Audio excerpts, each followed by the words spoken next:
नमस्कार, जय हिंद दोस्तों। आज के इस क्लास में हम लोग बिहार पुलिस कांस्टेबल री एग्जाम 2024 के लिए आज के इस क्लास में हम लोग ज्ञान बिंदु जीएस एकेडमी का विविध को कवर करेंगे, जो आपके बिहार पुलिस कांस्टेबल के लिए स्पेशल आपका लॉन्च किया गया है।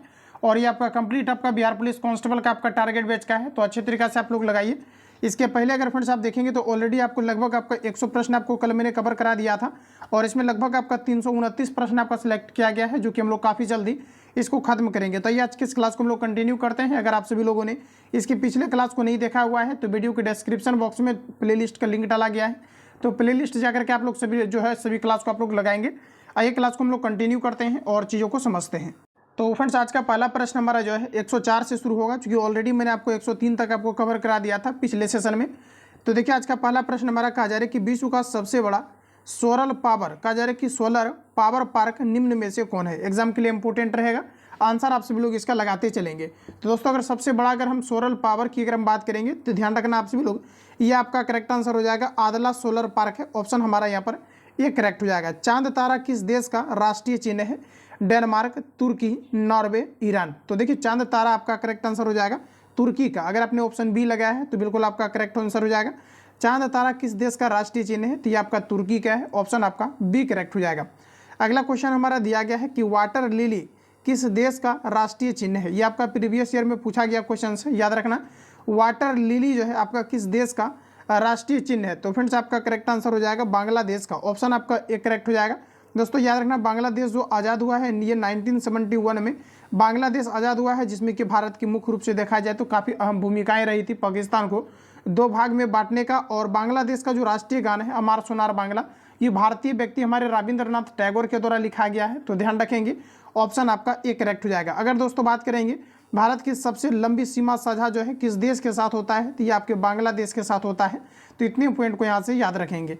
अगला प्रश्न हमारा नेक्स्ट दिया गया है कि अशोक स्तंभ किस देश का राष्ट्रीय चिन्ह है। अशोक स्तंभ की अगर दोस्तों बात करेंगे तो ये आपका करेक्ट आंसर हो जाएगा भारत का, और आप सभी लोगों ने इसको बनाया भी होगा। तो ध्यान रखना अशोक स्तंभ किस देश का राष्ट्रीय चिन्ह है, तो आपका करेक्ट आंसर हो जाएगा भारत का। मैकमोहन रेखा निम्न में से किन दो देशों को आपस में अलग करती है। साथियों अगर हम बात करेंगे मैकमोहन का, तो हमेशा के लिए ध्यान रखिए, माइंड में फिट रखिए।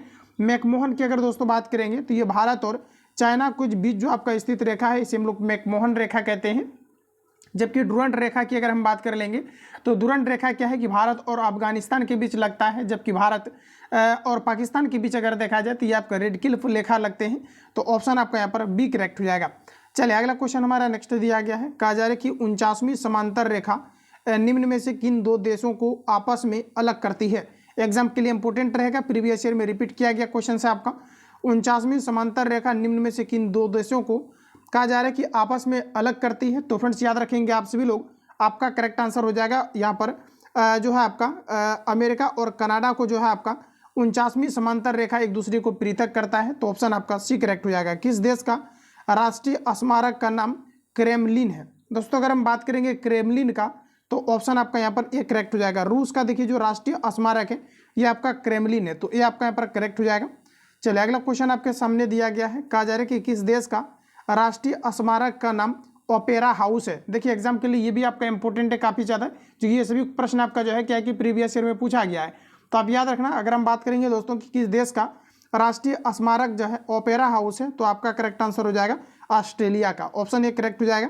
किस देश का राष्ट्रीय स्मारक पवन चक्की है, तो पवन चक्की की अगर फ्रेंड्स बात किया जाए तो आपका करेक्ट आंसर हो जाएगा डेनमार्क का। ऑप्शन हमारा सी करेक्ट हो जाएगा। नेक्स्ट क्वेश्चन हमारा दिया गया है कि समान गहराई के समुद्र स्थलों को जोड़ने वाली रेखाएं क्या कहलाती हैं। और देखिए जो आपका टॉपिक वाइज आपका चल रहा था ये पुनः आपका शुरू अब कर दिया जाएगा। तो आप देखेंगे तो बीच में हालांकि गैपिंग भी आपका हो गया है क्लास, तो इसको भी हम लोग जो है फिर हम लोग जो है कवर करेंगे जितनी भी आपका टॉपिक वाली आपका चीज़ें हैं। अगला क्वेश्चन कहा जा रहा है कि समान गहराई के समुद्र स्थलों को जोड़ने वाली रेखाएं क्या कहलाती है। तो ध्यान रखेंगे ऑप्शन आपका सी करेक्ट हो जाएगा। इसे हम लोग कहते हैं समगहरी रेखाएं। देखिए याद रखेंगे समान गहराई वाले समुद्र स्थलों को जोड़ने वाली रेखा क्या कहलाती है, तो ये आपका जो है समगहरी रेखाएं कहलाती है। ऑप्शन हमारा सी करेक्ट हो जाएगा। अगला क्वेश्चन है दोस्तों, कहा जा रहा है कि समान वर्षा वाले स्थानों को जोड़ने वाली रेखा को क्या कहा जाता है। तो देखिए आपका करेक्ट आंसर हो जाएगा समवर्षा रेखा कहा जाता है। ऑप्शन आपका ए करेक्ट हो जाएगा।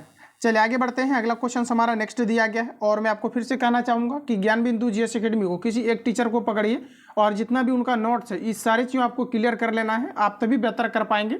जब तक आप जो आपकी टारगेट बैच है इसको कंप्लीट अगर आप नहीं कर पा रहे हैं तो फिर आप रिजल्ट के लिए वंचित रह जाएंगे। क्योंकि आप देखेंगे तो किसी भी टीचर को पकड़िए और जितना भी आपका नोट्स वगैरह है टारगेट बैच का इसको कंप्लीट कीजिए। आप सभी लोग सारा कुछ आपका A to Z आपका कंप्लीट आपका हो जाएगा। और मैं आपको रिकमेंड करूंगा कि ज्ञान बिंदु जीएस एकेडमी का आपका अच्छे तरीके से क्लियर कर लीजिए, क्योंकि क्वेश्चंस का लेवल यहाँ पर अच्छा खासा आपका रहता है।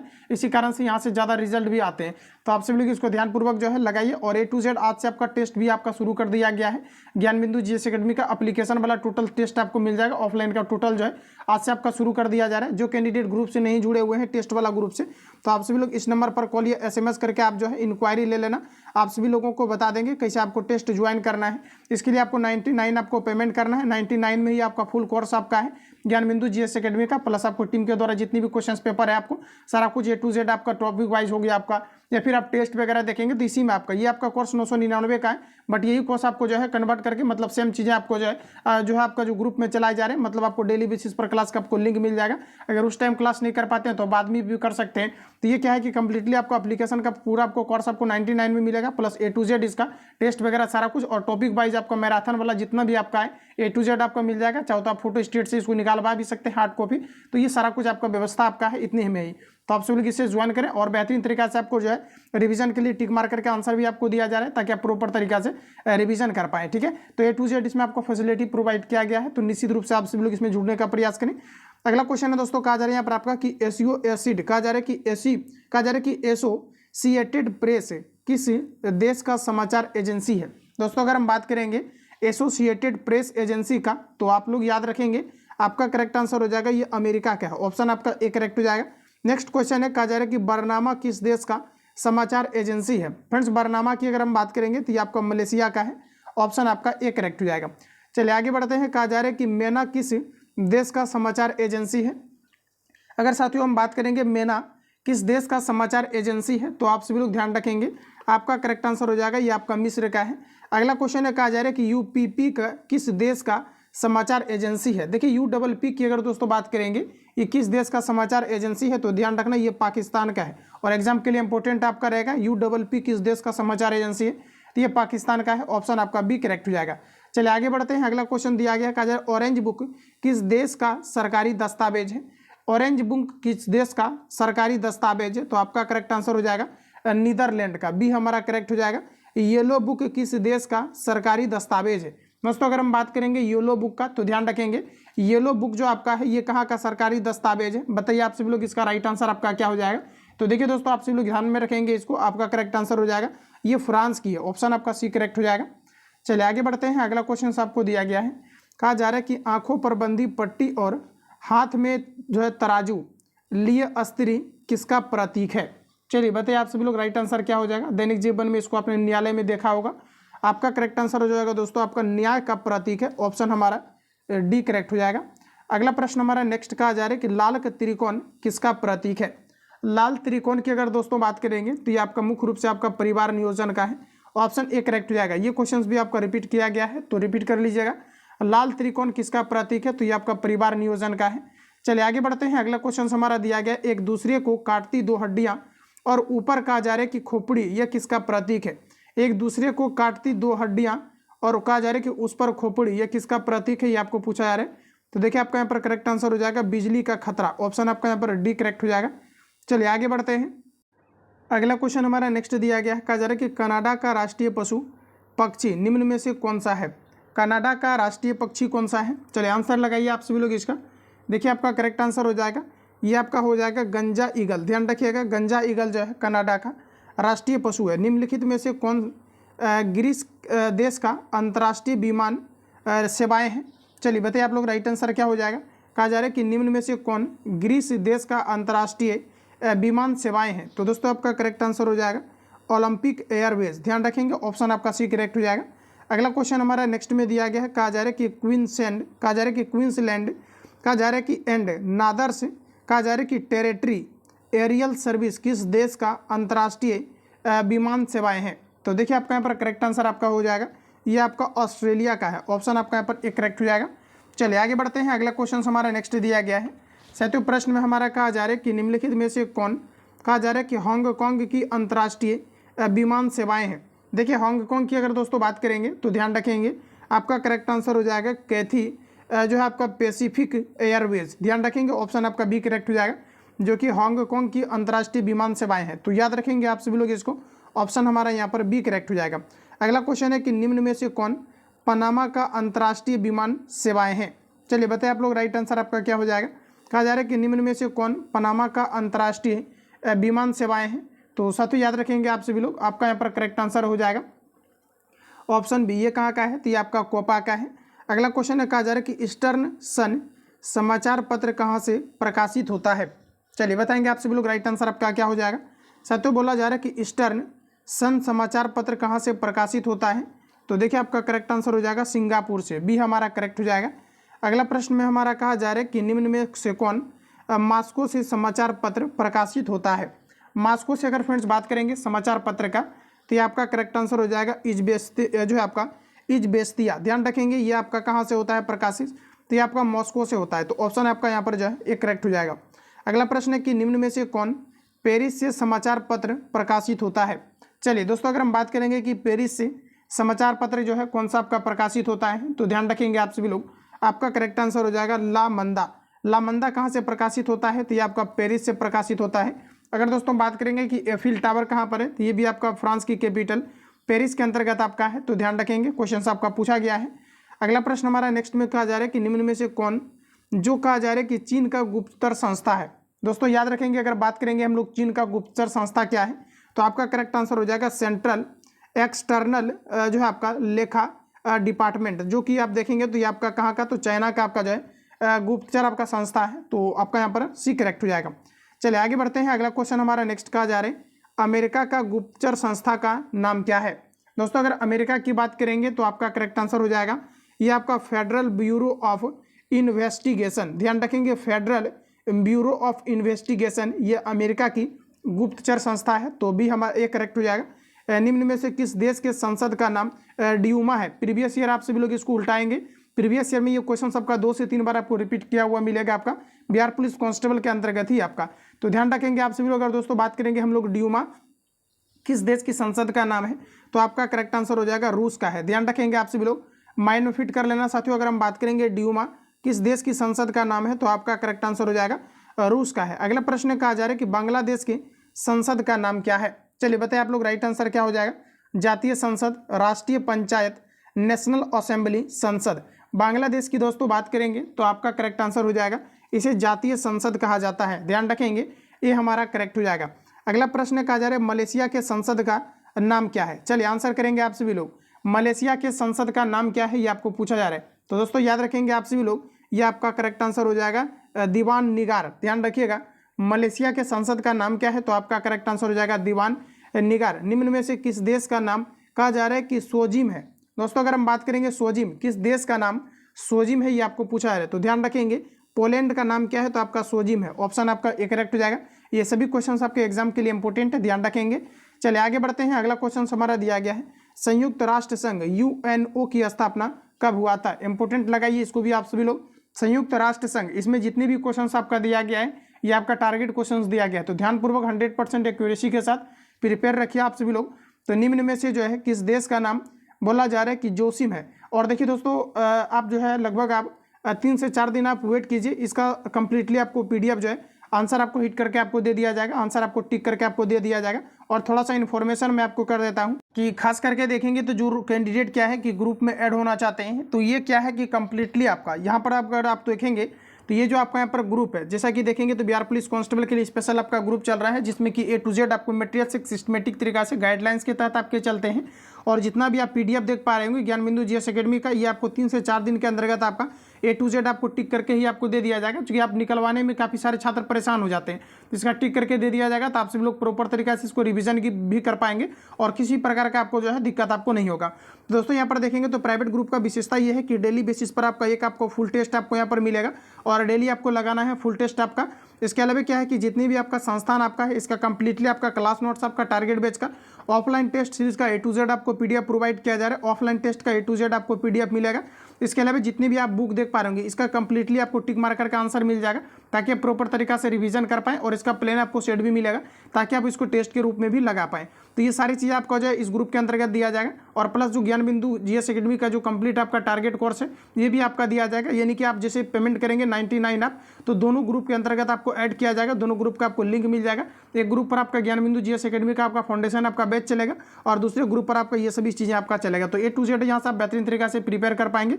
आप सभी लोग इस नंबर पर स्क्रीनशॉट जो है ले लेना, इस नंबर पर आप सभी लोगों को कॉल या SMS करके आप बात कर सकते हैं, सारी चीज़ें आपको बता दिया जाएगा। तो देखिए यहाँ तक हम लोग जो है कवर कर रहे थे कि निम्न में से जो है किस देश का नाम जो है आपका सोजिम है। तो दोस्तों याद रखेंगे अगर हम लोग बात करेंगे सोजिम का तो आपका करेक्ट आंसर हो जाएगा पोलैंड का, ये हमारा करेक्ट हो जाएगा। चलिए आगे बढ़ते हैं। अगला क्वेश्चन हमारा दिया गया है संयुक्त राष्ट्र संघ UNO की स्थापना कब हुई थी। दोस्तों एग्जाम के लिए इंपोर्टेंट आपके रहेंगे। UNO की अगर हम बात करेंगे तो आपका करेक्ट आंसर हो जाएगा 24 अक्टूबर 1945 को UNO की स्थापना किया गया था। तो ऑप्शन आपका सी करेक्ट हो जाएगा। ध्यान रखना UNO की स्थापना कब किया गया था, तो 24 अक्टूबर 1945 को आपका UNO की स्थापना किया गया था। ऑप्शन हमारा सी करेक्ट हो जाएगा। चलिए आगे बढ़ते हैं दोस्तों। अगला क्वेश्चन आपके सामने दिया गया है। प्रश्न में हमारा कहा जा रहा है कि कौन सा देश संयुक्त राष्ट्र संघ का 193वां सदस्य बना है। तो देखिए 193 अगर सदस्य की अगर हम बात करेंगे तो ये मुख्य रूप से दोस्तों ध्यान रखना ये आपका दक्षिणी सूडान बना है, बी हमारा करेक्ट हो जाएगा। कहा जा रहा है कि निम्न में से कौन सा संयुक्त राष्ट्र संघ जो है 193वां जो है सदस्य बना है, तो दक्षिणी सूडान हमारा बी करेक्ट हो जाएगा। अगला क्वेश्चन दिया गया है संयुक्त राष्ट्र UNO कितने अंग है, ये आपको पूछा जा रहा है। चलिए आंसर करेंगे आप सभी लोग।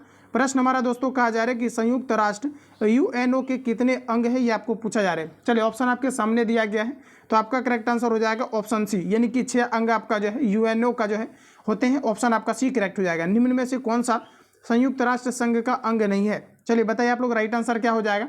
संयुक्त राष्ट्र संघ का कौन सा जो है अंग नहीं है, ये आपको पूछे जा रहे हैं। तो दोस्तों याद रखेंगे आप सभी लोग देखेंगे तो सुरक्षा परिषद आपका संयुक्त राष्ट्र संघ का अंग होता है, महासभा भी होते हैं, सचिवालय भी होते हैं, विश्व व्यापार संगठन जो कि हमारा वर्ल्ड ट्रेड ऑर्गेनाइजेशन होता है ये UNO का आपका अंग नहीं होता है। तो ऑप्शन आपका सी करेक्ट हो जाएगा। दोस्तों अगर हम बात करेंगे वर्ल्ड ट्रेड ऑर्गेनाइजेशन या फिर हम बात करेंगे WHO का जिसे वर्ल्ड हेल्थ ऑर्गेनाइजेशन कहते हैं, तो इन दोनों का जो आपका हेडक्वार्टर है ये आपका कहाँ पर, तो जिनेवा में है। तो ध्यान रखेंगे इतने फैक्ट को आप लोग। चलिए आगे बढ़ते हैं। अगला क्वेश्चन हमारा दिया गया है संयुक्त राष्ट्र संघ किसका उत्तराधिकारी है। बताइए आप लोग राइट आंसर आपका क्या हो जाएगा। संयुक्त राष्ट्र संघ किसका उत्तराधिकारी है, ये आपको पूछा जा रहा है। तो यहाँ पर आपका करेक्ट आंसर हो जाएगा लीग ऑफ नेशंस का, सी करेक्ट हो जाएगा। संयुक्त राष्ट्र संघ किसका उत्तराधिकारी है, तो लीग ऑफ नेशंस का है, सी आपका करेक्ट हो जाएगा। आगे बढ़िए। अगला क्वेश्चन दिया गया है संयुक्त राष्ट्र संघ कार्यालय की कार्यकारी भाषा कौन सी है। चलिए बताइए आप सभी लोग राइट आंसर क्या हो जाएगा।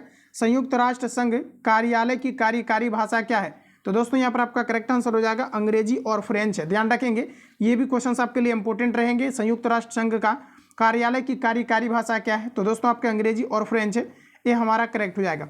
चलिए आगे बढ़ते हैं। नेक्स्ट क्वेश्चन दिया गया है संयुक्त राष्ट्र संघ UNO में हिंदी में भाषण देने वाले प्रथम भारतीय कौन थे। इंपोर्टेंट लगाएंगे आप सभी लोग, हिंदी में भाषण देने वाले UNO में कौन पहुंचे थे, तो ध्यान रखेंगे आपका करेक्ट आंसर हो जाएगा अटल बिहारी वाजपेयी। ऑप्शन दोस्तों आपका सी करेक्ट हो जाएगा।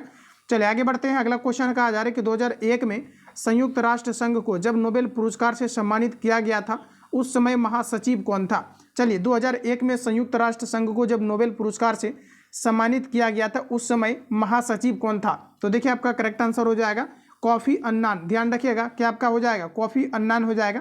आगे बढ़ते हैं दोस्तों। अगला क्वेश्चन कहा जा रहा है कि संयुक्त राष्ट्र संघ में वीटो का अर्थ क्या है। दोस्तों अगर वीटो की बात करेंगे तो किसी भी प्रस्ताव को जो रद्द किया जाता है ये आपके वीटो के थ्रू किया जाता है।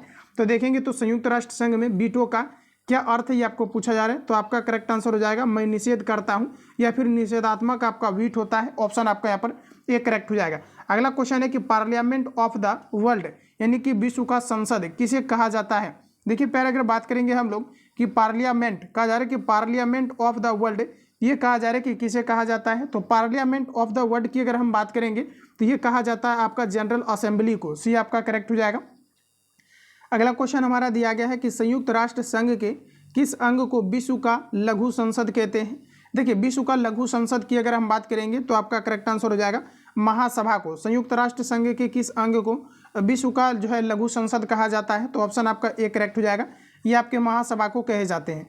अगला क्वेश्चन है कहा जा रहा है कि निम्न में से कौन अस्थायी देश का सदस्य नहीं है। दोस्तों अगर हम बात करेंगे निम्न में से कौन अस्थायी देश का सदस्य नहीं है, तो देखिए अस्थायी देश में आप देखेंगे तो टोटल आपके 5 देश आपके आते हैं, और अस्थायी में अगर देखेंगे तो ये आपका टोटल 10 आपका आता है। तो अस्थायी के अंतर्गत अगर हम बात करेंगे तो आपका यहाँ पर करेक्ट आंसर हो जाएगा ऑप्शन सी, भारत नहीं आता है, बाकी अमेरिका, रूस और फ्रांस आपके आते हैं, तो सी हमारा करेक्ट हो जाएगा।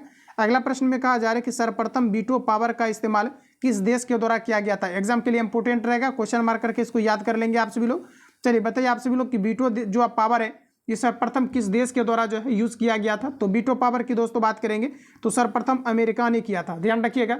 वीटो पावर का इस्तेमाल सर्वप्रथम किसने किया था, तो ये अमेरिका के द्वारा किया गया था।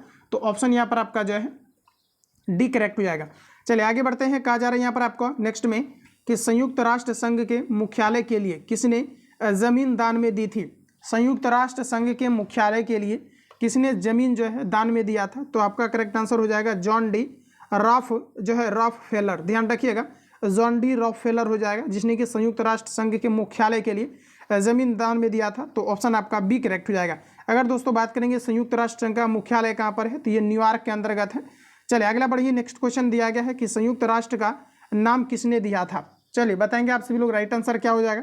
संयुक्त राष्ट्र का नाम किसने दिया था, तो आपका हो जाएगा कि फ्रैंकलिन रूजवेल्ट के द्वारा दिया गया था। संयुक्त राष्ट्र संघ के संविधान चार्टर में कितने अध्याय और अनुच्छेद हैं, कितने अध्याय और अनुच्छेद हैं, तो आपका हो जाएगा कि 19 अध्याय और 111 अनुच्छेद है। रिपीट करेंगे आप सभी लोग। प्रश्न में कहा जा रहा है कि संयुक्त राष्ट्र संघ के संविधान चार्टर में कितने अध्याय और अनुच्छेद हैं। तो दोस्तों ध्यान रखेंगे आप सभी लोग, टोटल आपका 19 अध्याय और आपका 11 अनुच्छेद है, तो भी हमारा यहाँ पर करेक्ट हो जाएगा। अगला प्रश्न हमारा नेक्स्ट दिया गया है कि संयुक्त राष्ट्र का बजट कौन पेश करता है। संयुक्त राष्ट्र का बजट महासचिव के द्वारा पेश किया जाता है, बी आपका करेक्ट हो जाएगा। संयुक्त राष्ट्र के किस अंग ने 1 नवंबर 1994 से अपने कार्य को औपचारिक रूप से निलंबित कर दिया था।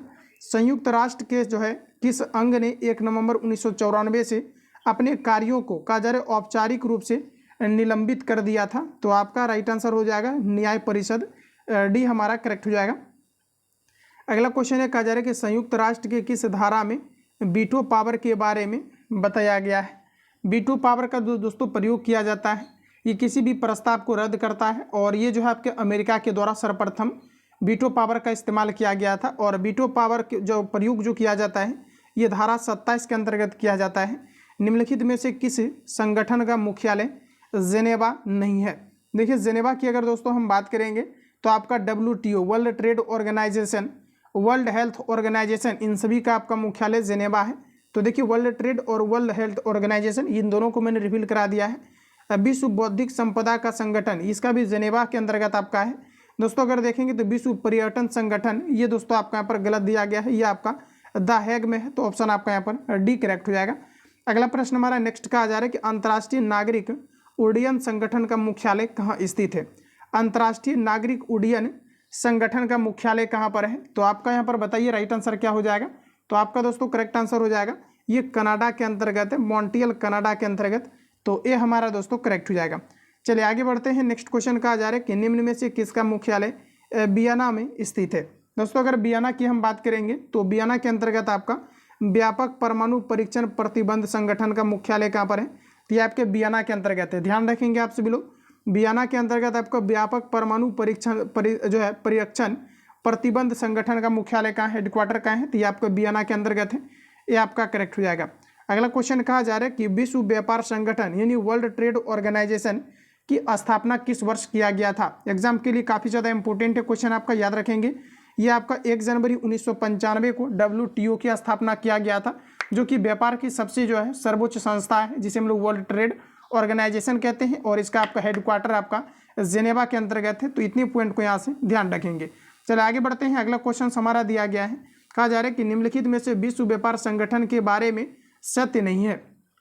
चलिए आंसर करेंगे दोस्तों आप सभी लोग, विश्व व्यापार संगठन के बारे में कौन सा सत्य नहीं है। तो देखिए आपका करेक्ट आंसर यहाँ पर दिया गया है कि विश्व व्यापार संगठन एक अस्थायी सदन है। तो ये आपका जो है सही दिया गया है, हमें गलत छाटना है। उसके अलावा कहा जा रहा है कि GATT के उरुग्वे दौर ने विश्व व्यापार संगठन को जन्म दिया। तो बिल्कुल आपका करेक्ट दिया गया है। अब अगला कहा जा रहा है कि मंत्रिपरिषद विश्व व्यापार संगठन की नीति बनाने वाला सर्वोच्च संस्था है। बिल्कुल आपका 100% आपका करेक्ट कहा जा रहा है। तो यानी कि ऑप्शन आपका डी करेक्ट हो जाएगा, जो कि आपका गलत दिया होगा आपका विश्व व्यापार संगठन के बारे में। तो आइए हम लोग इसको यहाँ पर देख लेते हैं। तो यहाँ पर देखिए दोस्तों, आपको कहा जा रहा है कि WTO की आधिकारिक तौर पर 1 जनवरी 191 को संगठित किया गया था, जो कि गलत है।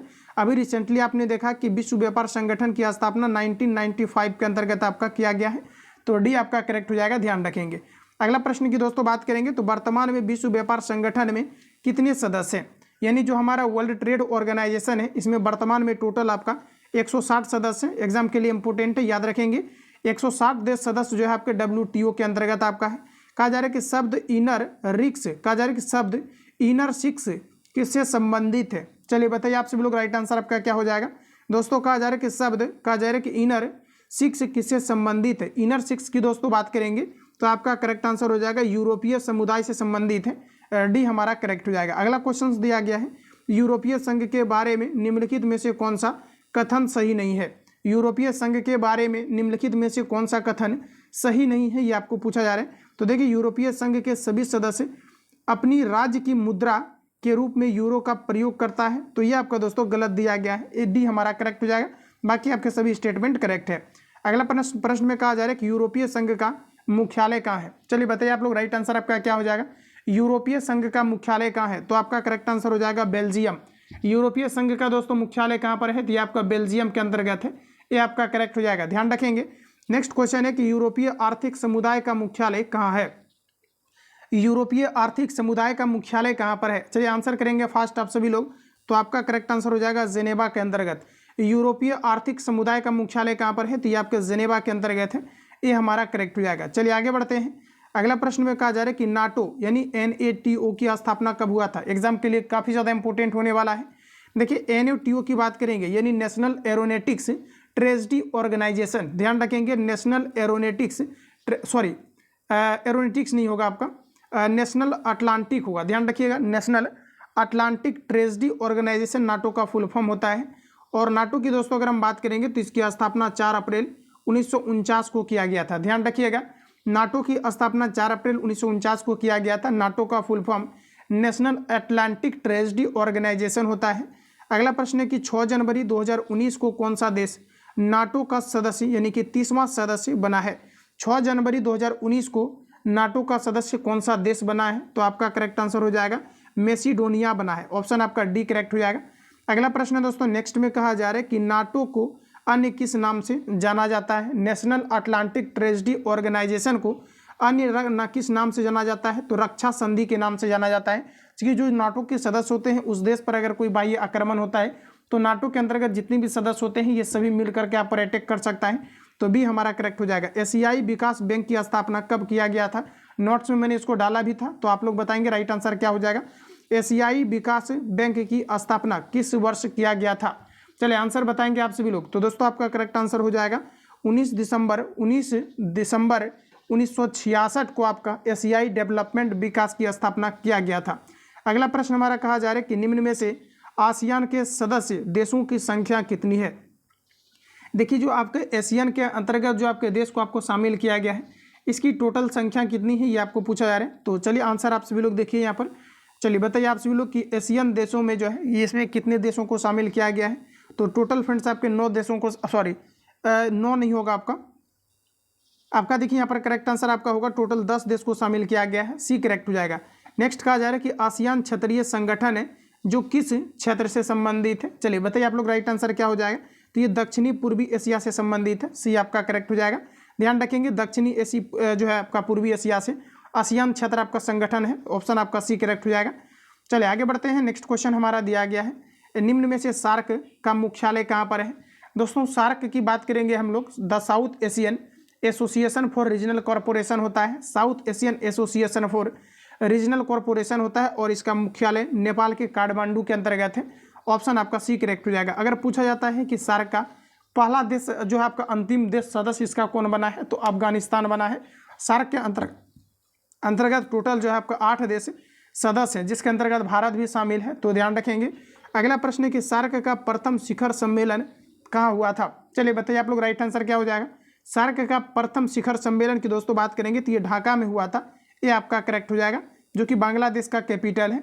अगला प्रश्न में कहा जा रहा है कि निम्न में से G8 की स्थापना फ्रांस द्वारा कब किया गया था। दोस्तों इन दोनों क्वेश्चंस को आप याद ही रखना कि जो हमारा सार्क है इसका मुख्यालय कहाँ पर है, तो ये आपके काठमांडू में है, और सार्क का प्रथम जो शिखर सम्मेलन हुआ था ये आपका ढाका में हुआ था। तो इन दोनों क्वेश्चंस को आपको याद रखना है हर हाल में। चलिए अगला क्वेश्चन कहा जा रहा है कि निम्न में से G8 की स्थापना फ्रांस द्वारा कब किया गया था। दोस्तों अगर हम बात करेंगे G8 की स्थापना फ्रांस के द्वारा कब किया गया था, तो आपका करेक्ट आंसर हो जाएगा 1975 में किया गया था। निम्न में से अरब लीग की मुख्यालय कहाँ स्थित है। अरब लीग की अगर दोस्तों हम लोग बात करेंगे, अरब लीग की मुख्यालय कहाँ पर है, तो ध्यान रखेंगे आप सभी लोग, आपका करेक्ट आंसर हो जाएगा काहिरा में। अरब लीग की मुख्यालय कहाँ पर है, तो काहिरा में है, बी हमारा करेक्ट हो जाएगा। नेक्स्ट क्वेश्चन दिया गया है, कहा जा रहा है कि विश्व रेड क्रॉस की स्थापना कब किया गया था। विश्व रेड क्रॉस की स्थापना कब किया गया था। विश्व रेड क्रॉस की स्थापना किया गया था आपका 1863 में, ये आपका करेक्ट हो जाएगा। रेड क्रॉस का उद्देश्य क्या है, एग्जाम के लिए इंपोर्टेंट रहेगा, याद रखेंगे। कहा जा रहा है कि रेड क्रॉस का उद्देश्य क्या है। रेड क्रॉस की दोस्तों अगर हम बात करेंगे तो इसका मुख्य रूप से उद्देश्य आपका ये है कि युद्ध व आपातकाल के समय चिकित्सा सहायता प्रदान करना, यही आपका रेड क्रॉस कहलाता है। तो ऑप्शन आपका डी करेक्ट हो जाएगा, इंपॉर्टेंट है, याद रखेंगे। रेड क्रॉस का मतलब क्या है, तो युद्ध व आपातकाल के समय में चिकित्सा सहायता प्रदान करना आपका रेड क्रॉस को प्रदर्शित करता है। तो डी आपका करेक्ट हो जाएगा। नेक्स्ट क्वेश्चन दिया गया है कि रेड क्रॉस को कितनी बार नोबेल पुरस्कार से सम्मानित किया जा चुका है। रेड क्रॉस को अभी तक दोस्तों अगर देखेंगे तो टोटल अगर हम बात करेंगे कितनी बार नोबेल पुरस्कार से सम्मानित किया गया है, तो टोटल आपका 3 बार किया गया है। ब्रिक्स की स्थापना, कहा जा रहा है ब्रिक्स का पहला सम्मेलन कहाँ पर हुआ था। चलिए बताइए आप लोग राइट आंसर क्या हो जाएगा। कहा जा रहा है कि कब हुआ था, ये आपको पूछा जा रहा है। चलिए बताइए आप लोग राइट आंसर क्या हो जाएगा। ब्रिक्स का शिखर सम्मेलन जो है पहला बार ये आपके कहाँ पर हुआ था, तो ये आपका हुआ था 16 जून 2009 को ब्रिक्स का पहला जो है सम्मेलन हुआ था। साउथ अफ्रीका ब्रिक्स का सदस्य कब बना, बताइए आप लोग राइट आंसर क्या हो जाएगा। साउथ अफ्रीका की दोस्तों अगर हम बात करेंगे ब्रिक्स का सदस्य कब बना, तो याद रखना आप सभी लोग, आपका करेक्ट आंसर हो जाएगा 2010 में बना, ऑप्शन आपका बी करेक्ट हो जाएगा। अगला क्वेश्चन हमारा दिया गया है कि ब्रिक्स कहा जा रहा है कि शिखर सम्मेलन में भारत ने कितनी बार अध्यक्षता किया है। तो देखिए आपका BRICS आपका होता है, ब्राज़ील, रसिया, इंडिया, चाइना और आपका साउथ अफ्रीका आते हैं इसके अंतर्गत आपका। तो देखिए कहा जा रहा है कि ब्रिक्स सम्मेलन में भारत ने कितनी बार अध्यक्षता किया है, तो टोटल अगर आप देखेंगे तो टोटल आपका 3 बार जो है अध्यक्षता किया है। तो ये आपका यहाँ पर करेक्ट हो जाएगा। चलिए आगे बढ़ते हैं। नेक्स्ट क्वेश्चन हमारा दिया गया है, कहा जा रहा है कि गुट निरपेक्ष देशों की सदस्य संख्या वर्तमान में कितनी है। दोस्तों अगर हम बात करेंगे गुट निरपेक्ष देशों की सदस्य संख्या वर्तमान में कितनी है, तो ध्यान रखेंगे आप सभी लोग 120 आपका हो जाएगा, ये हमारा करेक्ट हो जाएगा। नेक्स्ट क्वेश्चन है, राष्ट्रमंडल खेल पहली बार कहाँ आयोजित हुए थे। राष्ट्रमंडल खेल की दोस्तों बात करेंगे तो ये आपका जो है कनाडा में सर्वप्रथम आयोजित हुआ था। राष्ट्रमंडल खेल पहली बार कनाडा में आयोजित हुआ था। राष्ट्रमंडल खेल पहली बार कनाडा में आयोजित हुआ था। चलिए आगे बढ़ते हैं। नेक्स्ट क्वेश्चन कहा जा रहा है कि भारत ने पहली बार राष्ट्रमंडल खेलों में कब भाग लिया। भारत ने पहली बार राष्ट्रमंडल खेलों में भाग किस वर्ष लिया, तो ध्यान रखेंगे आपका करेक्ट आंसर हो जाएगा 1934 में लंदन राष्ट्रमंडल खेल में पहली बार भारत ने जो है राष्ट्रमंडल खेलों में भाग लिया था, इसलिए हमारा करेक्ट आंसर बी हो जाएगा।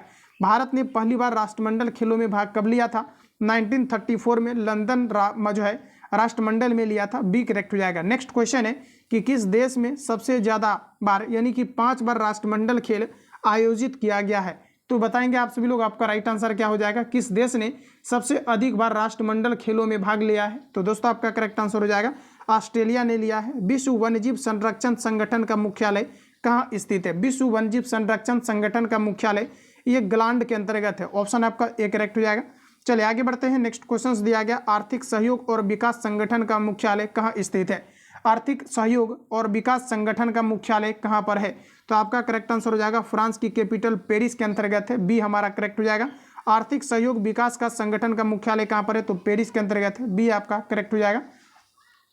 निम्न में से 4 जनवरी को कौन सा दिवस मनाया जाता है। 4 जनवरी की अगर दोस्तों हम लोग बात कर लेंगे, 4 जनवरी को कौन सा जो है डे आपका सेलिब्रेट किया जाता है, तो देखिए लुई ब्रेल दिवस जो आपका है ये आपका 4 जनवरी को सेलिब्रेट किया जाता है। तो अगर आपने ऑप्शन ए दिया है तो बिल्कुल आपका यहाँ पर करेक्ट हो जाएगा। निम्न में से 4 जनवरी को कौन सा दिवस जो है मनाया जाता है, तो लुई ब्रेल दिवस मनाया जाता है, ये आपका दोस्तों करेक्ट हो जाएगा। अगला प्रश्न की बात करेंगे तो कहा जा रहा है कि निम्न में से 15 जनवरी को कौन सा दिवस मनाया जाता है। दोस्तों 15 जनवरी को जो मनाया जाता है ये आपका थल सेना दिवस मनाया जाता है। 15 जनवरी को प्रत्येक वर्ष थल सेना दिवस मनाया जाता है, बी करेक्ट हो जाएगा। राष्ट्रीय विकास कहा जा रहा है कि राष्ट्रीय विज्ञान दिवस कब मनाया जाता है, तो 28 फरवरी को प्रत्येक वर्ष राष्ट्रीय विज्ञान दिवस के रूप में सेलिब्रेट किया जाता है। ध्यान रखेंगे विज्ञान दिवस कब मनाए जाते हैं साथियों आपके, तो ये आपका 28 फरवरी को मनाया जाता है, ये आपका करेक्ट हो जाएगा। चलिए आगे बढ़ते हैं। अगला प्रश्न में हमारा कहा जा रहा है कि निम्न में से 8 मार्च को कौन सा दिवस मनाया जाता है। 8 मार्च की अगर दोस्तों बात करेंगे तो आप सभी लोगों ने आंसर लगा दिया होगा। अंतर्राष्ट्रीय महिला दिवस के रूप में प्रत्येक वर्ष 8 मई जो है आपका मार्च को सेलिब्रेट किया जाता है, तो ऑप्शन आपका डी करेक्ट हो जाएगा। ये क्वेश्चन आपका बिहार पुलिस के एग्जाम में आपका पूछा गया है, तो ध्यान रखेंगे।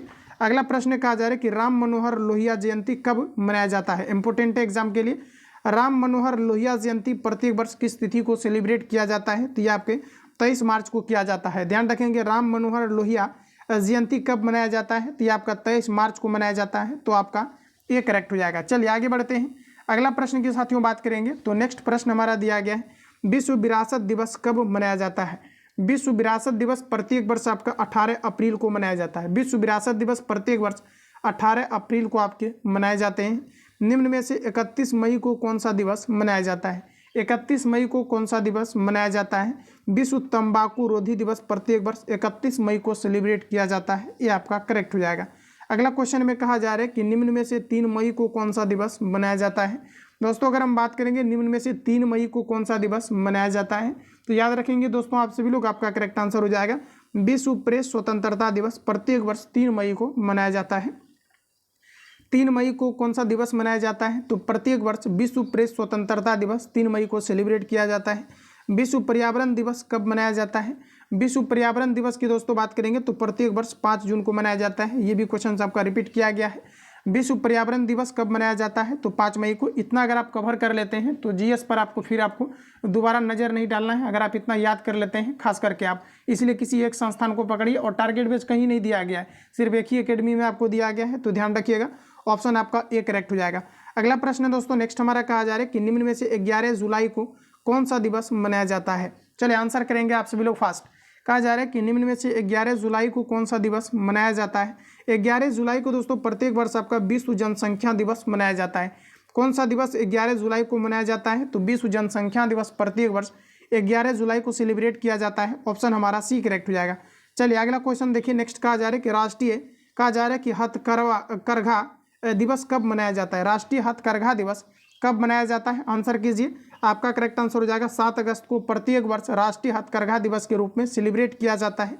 निम्न में से 14 सितंबर को कौन सा दिवस मनाया जाता है, तो दोस्तों आपको पता है कि 14 सितंबर को प्रत्येक वर्ष हिंदी दिवस के रूप में सेलिब्रेट किया जाता है, इसलिए आपने ऑप्शन बी लगा दिया होगा। ऑप्शन आपका यहाँ पर बी करेक्ट हो जाएगा। 14 सितंबर को हिंदी को अगर दोस्तों बात करेंगे राष्ट्रीय भाषा की मान्यता कब मिला है, तो ध्यान रखिएगा 1949 में हिंदी दिवस जो है आपके यहाँ से आपका क्या होता है कि हिंदी को जो मान्यता आपका मिला है ये कब मिला है, तो आपका 1949 में जो है हिंदी को राष्ट्रीय भाषा के रूप में मान्यता मिला है। और भारत में अगर देखेंगे तो टोटल आपका 22 भाषाओं को मान्यता प्राप्त है, जो कि 8वीं अनुसूची के अंतर्गत आपका वर्णित है। तो साथियों अगर हम बात करेंगे कि 14 सितंबर को कौन से दिवस के रूप में सेलिब्रेट किया जाता है, तो हिंदी दिवस के रूप में मनाया जाता है, इसलिए ऑप्शन हमारा बी करेक्ट हो जाएगा। अगला क्वेश्चन में कहा जा रहा है कि अंतर्राष्ट्रीय साक्षरता दिवस कब मनाया जाता है। चलिए आंसर बताइए। अंतर्राष्ट्रीय साक्षरता दिवस प्रत्येक वर्ष किस तिथि को सेलिब्रेट किया जाता है, तो अंतर्राष्ट्रीय साक्षरता दिवस की बात करेंगे तो ये आपका 8 सितंबर को मनाया जाता है, ये करेक्ट हो जाएगा। अंतर्राष्ट्रीय कहा जा रहा है कि वृद्धजन दिवस कब मनाया जाता है। चलिए आंसर करेंगे आप सभी लोग। राष्ट्रीय जो है आपका कहा जा रहा है कि जो है आपका वृद्धजन दिवस प्रत्येक वर्ष कब सेलिब्रेट किया जाता है, तो दोस्तों आपका करेक्ट आंसर हो जाएगा 1 अक्टूबर को किया जाता है। ऑप्शन हमारा एक करेक्ट हो जाएगा। नेक्स्ट क्वेश्चन में दिया गया है कि निम्न में से 24 अक्टूबर को कौन सा दिवस मनाया जाता है। 24 अक्टूबर की अगर हम दोस्तों बात करेंगे तो 24 अक्टूबर को आपको प्रत्येक वर्ष संयुक्त राष्ट्र दिवस मनाया जाता है। ऑप्शन आपका बी करेक्ट हो जाएगा। ध्यान रखेंगे संयुक्त राष्ट्र कहा जा रहा है कि संयुक्त राष्ट्र दिवस कब मनाया जाता है, तो ये आपके 24 अक्टूबर को। इंदिरा गांधी की पुण्यतिथि दिवस कब मनाई जाती है। चलिए आंसर बताइए आप सभी लोग। राइट आंसर क्या हो जाएगा। इंदिरा गांधी की पुण्य जो है तिथि दिवस कब मनाई जाती है, तो आपका करेक्ट आंसर हो जाएगा 31 अक्टूबर को मनाई जाती है। 2000 कहा जा रहा है कि निम्न में से 26 नवंबर को कौन सा दिवस मनाया जाता है। दोस्तों अगर हम बात करेंगे 26 नवंबर का, तो ध्यान रखेंगे प्रत्येक वर्ष 26 नवंबर को राष्ट्रीय विधि दिवस के रूप में मनाया जाता है, और इसलिए ऑप्शन हमारा डी करेक्ट हो जाएगा। ध्यान रखेंगे निम्न में से 26 नवंबर को कौन सा दिवस सेलिब्रेट किया जाता है, तो राष्ट्रीय विधि दिवस के रूप में सेलिब्रेट किया जाता है। ऑप्शन हमारा डी करेक्ट हो जाएगा। तो आप सभी लोग इसको माइंड में फिट कीजिए कि 26 नवंबर को प्रत्येक वर्ष कौन सा दिवस सेलिब्रेट किया जाता है, तो राष्ट्रीय विधि दिवस के रूप में सेलिब्रेट आपका किया जाता है। तो दोस्तों अगर फाइनली आप सभी लोग देखेंगे तो इतना ही क्वेश्चन आपका दिया गया था, जो कि फाइनली मैंने आपको रिवील करा दिया है। बाकी किसी प्रकार का डाउट या संशय हो तो आप सभी लोग जो है कमेंट बॉक्स में अपना फीडबैक अवश्य देंगे, और फुल कॉल्स के लिए आप सभी लोग अवश्य जो है इस नंबर पर कॉल या SMS करके आप सभी लोग ज्वाइन करें, जिसमें कि बिहार पुलिस कांस्टेबल को आप बेहतरीन तरीका से क्लियर कर सकते हैं। आप बिल्कुल लगेगा कि आप कहीं संस्था में जुड़ करके आप बेहतरीन तरीके से सारी चीज़ों को क्लियर कर रहे हैं। बाकी रिवीजन PDF वगैरह सारा कुछ आपको ग्रुप में ही डाला जाता है। बाकी मिलते हैं नेक्स्ट क्लास में। जो लोग चैनल पर पहली बार विजिट किया है चैनल को सब्सक्राइब करके बेल आइकन को प्रेस कर लेना, क्योंकि जब भी क्लास अपलोड हो नोटिफिकेशन आपको टाइम टू टाइम मिलते रहे। मिलते हैं हम लोग नेक्स्ट क्लास में फिर, तब तक के लिए जय हिंद, बेस्ट ऑफ लक।